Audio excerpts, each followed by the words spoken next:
네, 안녕하세요. 오늘은 HD 현대중공업에 대해 좀 자세히 살펴보겠습니다. 네, 반갑습니다. 조선, 해양 플랜트, 그리고 엔진 기계. 이 세 가지가 주요 사업 축이죠. 맞습니다.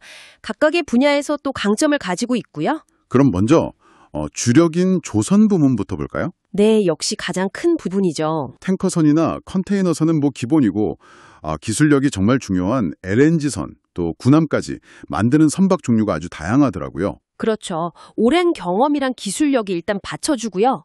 자체적으로 기자재를 조달하는 능력, 이것도 무시 못할 강점입니다. 네, 다음은 해양 플랜트인데 바다 위에 만드는 거대한 구조물들. 네, 해상 구조물이나 부요식 원유 생산 설비, 그러니까 FPSO 같은 것들이요. 이런 대형 설비 프로젝트 수행 경험이 경쟁력이겠네요. 맞습니다. 그리고 요즘은 또 해상풍력이나 SMR, 그러니까 소형 모듈 원전 같은 신재생 에너지 분야로도 확장하고 있어요. 아, 그렇군요. 미래 먹거리 준비도 하는 거네요. 네, 그렇죠. 그리고 마지막으로 엔진 기계, 선박용 대형 엔진도 만들고. 네, MNS나 윈지드 라이선스로 생산하고요. 또 자체 브랜드 힘센 엔진도 있죠. 중형 엔진입니다. 아, 그 힘센 엔진. 중속 엔진 시장에서 점유율이 꽤 높다고 들었는데요. 네, 맞아요. 약 35%로 세계 1위입니다. 디젤 발전 설비도 이 부문에 포함되고요. 세계 1위라니 대단하네요. 그럼 이제 재무 상태는 어떤지 좀 볼까요? 전문가님께서 짚어주시죠. 네, 재무 건전성을 보면 2025년 1분기 기준으로요. 2024년에 이미 수년금 상태로 전환을 했습니다. 아, 빚보다 현금이 더 많아진 거군요? 그렇죠. 올해 1분기 말에는 그 수년금 규모가 1조 9천억 원까지 늘었어요. 이거는 경쟁사들하고 비교하면 확실히 좀 우위에 있는 모습입니다. 부채 비율은 어느 정도 수준인가요? 부채 비율은 한 260% 수준이고요. 또 주목할 만한 게 명시적인 배당 정책을 발표했고 작년에 이미 배당을 다시 시작했다는 점. 이것도 경쟁사들과는 좀 다른 행보죠. 네. 주주 환원에도 신경을 쓰는 모습이네요. 수주 상황은 어떻습니까? 수주도 괜찮습니다. 1분기 말 기준으로 수주 잔고가 약 49조 6천억 원 정도 쌓여 있고요. 와, 꽤 많네요. 네.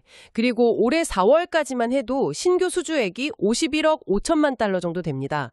이게 연간 목표치의 41.5%를 벌써 달성한 거예요. 오, 그럼 순항 중이라고 봐도 되겠네요. 최근 실적도 나왔죠. 2분기 잠정 실적. 네, 시장 예상치에는 부합하는 수준이었고요. 일회성 비용인 손가급을 제외하고 보면 실적이 꾸준히 개선되는 모습입니다. 전분기 대비해서는 8.5% 정도 증가했어요. 실적 개선 요인이 뭘까요? 아무래도 고부가가치 선박이죠. 가스선 비중이 늘어난 게 크고요.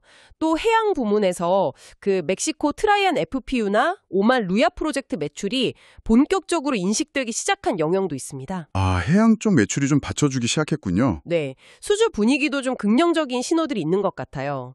예를 들어 컨테이너선 같은 경우. 네, 컨테이너선. 미중 갈등 때문에 중국으로 가려던 물량이 한국 조선소로 넘어오는 경우가 좀 있다고요. 아, 그럼 반사이익이 있군요. LNG선은 어떻습니까? LNG선은 미국의 수출 정책 강화 움직임 때문에 수요 증가가 예상되고요. 탱커선, 그러니까 유조선도 러시아 제재 강화랑 노구 선박 교체 수요가 맞물려서 증가 추세입니다. 전반적으로 수주 환경이 나쁘지 않네요. 네. 특히 엔진 쪽에서 그 이중연료, DF 엔진 비중이 굉장히 늘었다면서요? 아, 네, 맞습니다. 전체 수주 엔진 중에 거의 60에서 70%까지 차지할 정도로 늘었고요. 이게 수익성에는 가장 크게 기여하고 있습니다. 역시 고부가 가치 제품이 중요하군요. 그럼 원가 쪽은 어떤가요? 후판 가격 같은 거요? 후판 가격이 바닥을 치고 좀 올라오는 추세이긴 한데요. 그래도 지금은 조선사들의 협상력이 좀 더 강해서 인상폭은 제한적일 것으로 보고 있습니다. 다행이네요. 인건비는요? 지난 몇 년간 많이 올랐잖아요. 네, 맞아요. 지난 2, 3년간 한 30% 정도 상승했죠.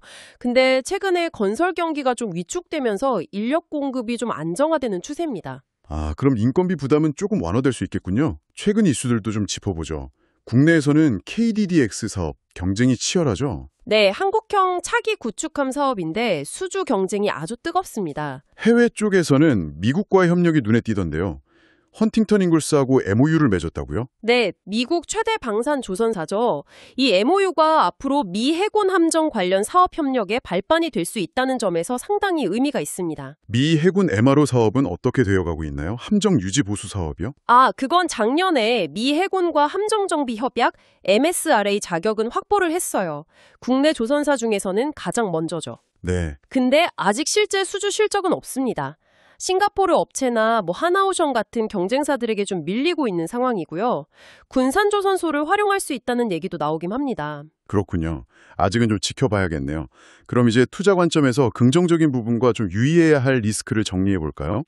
미국과의 관세 협상 과정에서 조선 분야 투자 얘기가 나왔었죠.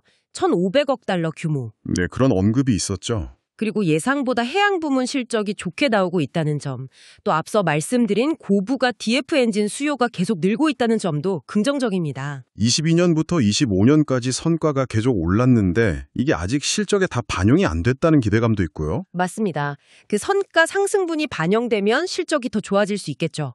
또 미국에서 해군 준비 태세 보장법이 통과되면 특수선이나 MRO 수주 기대감도 커질 수 있고요. 반면에 리스크 요인도 있겠죠? 네, 상반기에는 전 세계 선박 발주량이 좀 주춤했었거든요. 최근에는 보합세이긴 하지만요. 네, 그 부분은 계속 지켜봐야 하고요. 그리고 노사관계. 협상이 지연되면 파업 리스크나 생산성 저하 문제가 있을 수 있습니다. 그건 항상 좀 부담이죠. 또 미중 관계가 만약 다시 좋아진다면 중국 선박 수주가 다시 늘어날 가능성도 배제할 순 없고요. 마지막으로 경쟁 심화. 하나오션이나 다른 경쟁사들과의 수주, 마진 경쟁은 계속될 겁니다. 네, 그렇군요. 종합해보면 HD 현대중공업, 탄탄한 재무와 기술력을 바탕으로 친환경 선박이나 방산 쪽에서 기회를 보고 있는 것 같습니다. 네, 맞아요. 하지만 글로벌 경기나 경쟁 환경 같은 불확실성도 분명히 존재하고요. 그렇죠. 앞으로 이 거대 기업이 전통적인 중공업의 강점을 살리면서도 또 미래 에너지나 국방 안보 분야에서 어떤 역할을 해나갈지 계속 주목해서 봐야 할 것 같습니다.